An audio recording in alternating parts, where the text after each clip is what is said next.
Bonjour, je m'appelle Pierre Legrand, j'aurai 12 ans en décembre. Je joue au rugby dans la catégorie des minimes à Rueil-Malmaison. J'ai découvert ce sport en regardant les matchs à la télévision. Puis j'ai eu envie d'essayer et ça m'a beaucoup plu. Je me suis fait des amis, mon petit frère m'a rejoint et mes parents sont très impliqués en tant que dirigeants. En équipe de France, j'apprécie particulièrement Romain Tamac et son poste. Chez les féminines, Gaëlle Vernier est joueuse que j'aimerais rencontrer car elle a commencé le rugby dans mon club. Je souhaiterais devenir un ambassadeur de la Ligue nationale pour donner envie à plein d'enfants de pratiquer le rugby et montrer les belles valeurs de ce sport. Je pourrais partager cette expérience dans mon club et dans mon collège, et dans ma ville, surtout à l'occasion de la Coupe du Monde 2023 et des futurs Jeux Olympiques.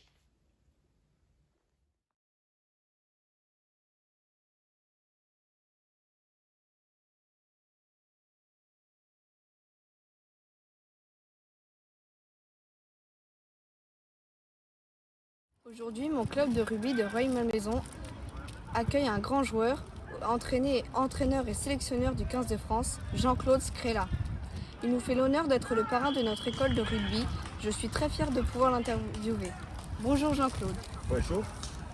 Qu'est-ce qui vous a donné envie de jouer au rugby? Tout simplement, quand j'étais à l'école primaire dans mon petit village, le mari de mon institutrice écoutait le rugby à la radio, puisqu'à l'époque il n'y avait pas encore la télévision, à la radio, et tous les samedis à 15 heures, nous avions une messe qui était les matchs du rugby des Cinq Nations.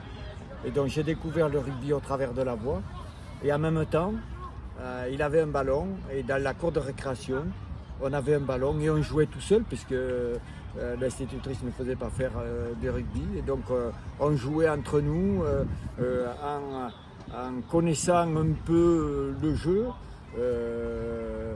puisqu'il nous l'expliquait. Et j'ai commencé à jouer au rugby de cette façon-là.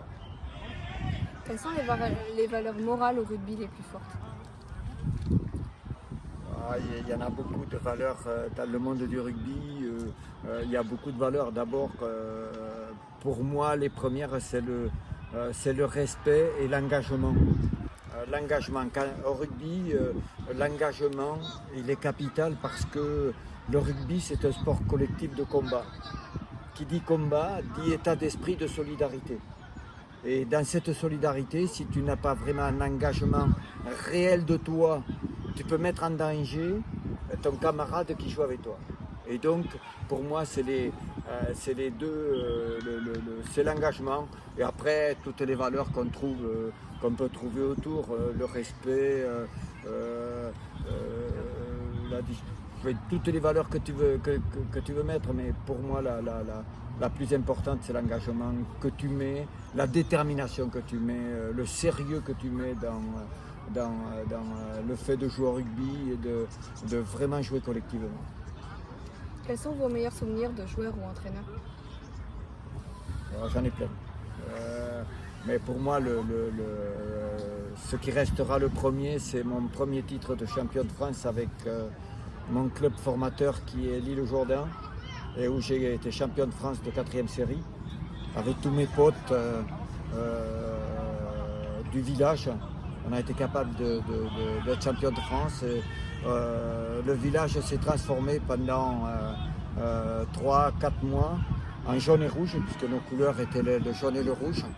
Et ça reste pour moi un souvenir ancré dans ma mémoire, parce que ça a été pour moi le départ de la longue histoire rugbystique que j'ai eue.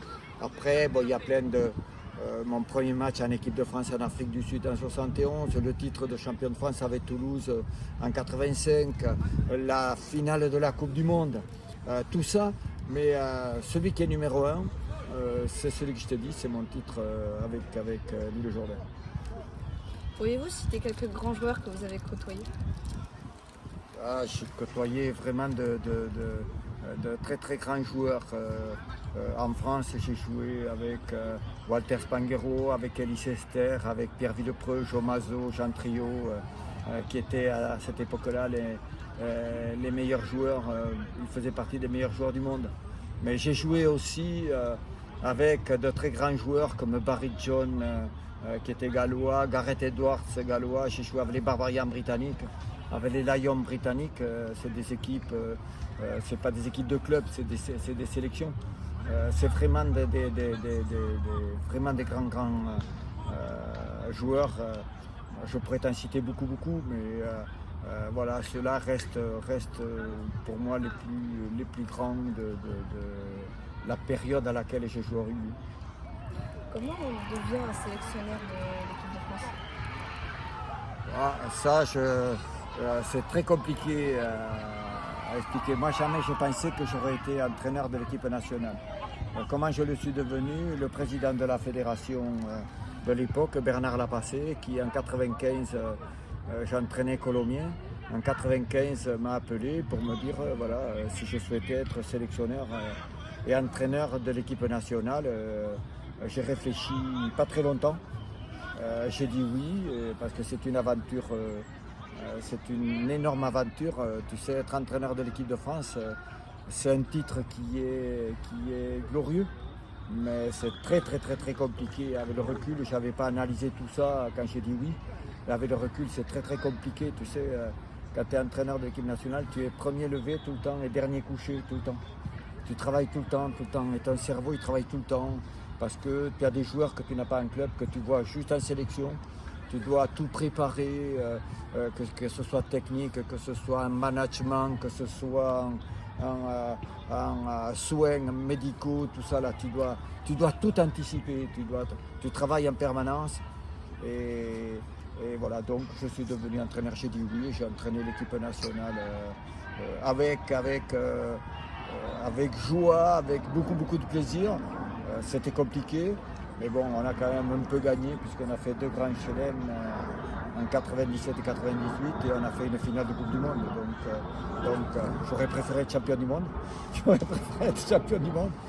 on n'a pas su l'être, donc c'est notre faute, on n'a pas su l'être. Quel conseil donneriez-vous à un jeune joueur de rugby? Quel conseil? Je ne sais pas si je ne peux en donner qu'un. D'abord, quand tu joues au rugby, il faut apprendre vraiment à jouer au rugby. Il te faut aller au rugby dans un premier temps pour prendre beaucoup de plaisir, pour t'amuser et prendre beaucoup de plaisir, en espérant et en souhaitant que tes éducateurs soient vraiment éducateurs et t'apprennent vraiment à bien jouer au rugby. Après, le rugby peut être un tremplin énorme par rapport aux valeurs que je t'ai dit, l'engagement, tout ça, peut être pendant à tes études, si tu fais des études, ou à ton travail, si tu travailles, tu peux vraiment faire les deux. Aujourd'hui, il y a des gens qui jouent au plus haut niveau et qui disent « Oh non, j'ai pas le temps de faire ci, j'ai pas le temps de faire là ». Si, aujourd'hui, tu peux avoir des aménagements scolaires, tu peux avoir des aménagements universitaires, tu peux faire des études. Le rugby, c'est une période très courte.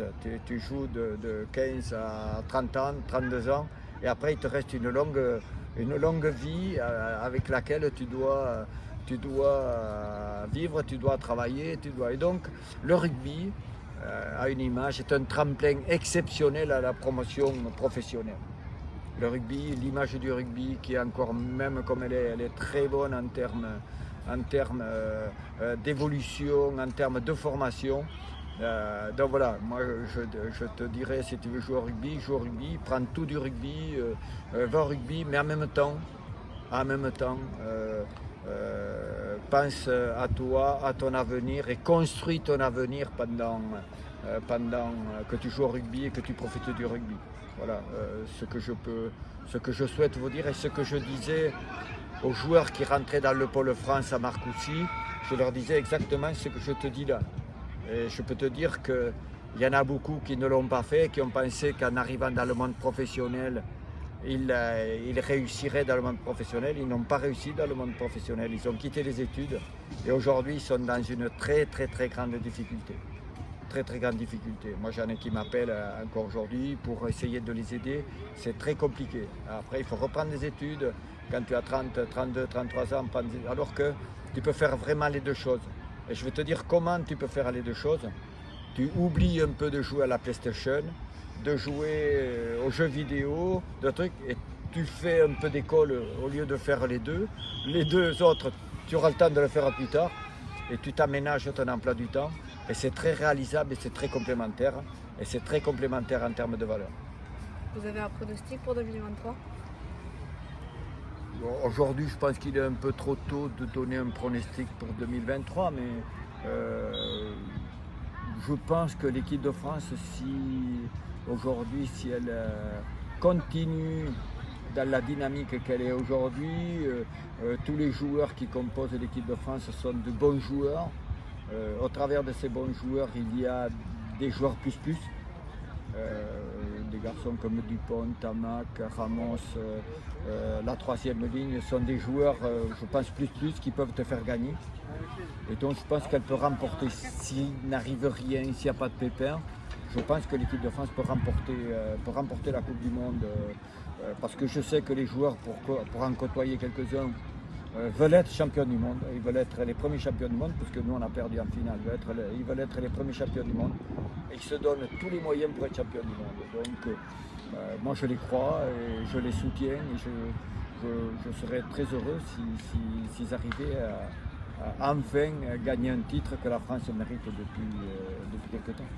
Je vous remercie pour votre disponibilité et votre gentillesse. Avec grand plaisir et bonne chance et bonne route.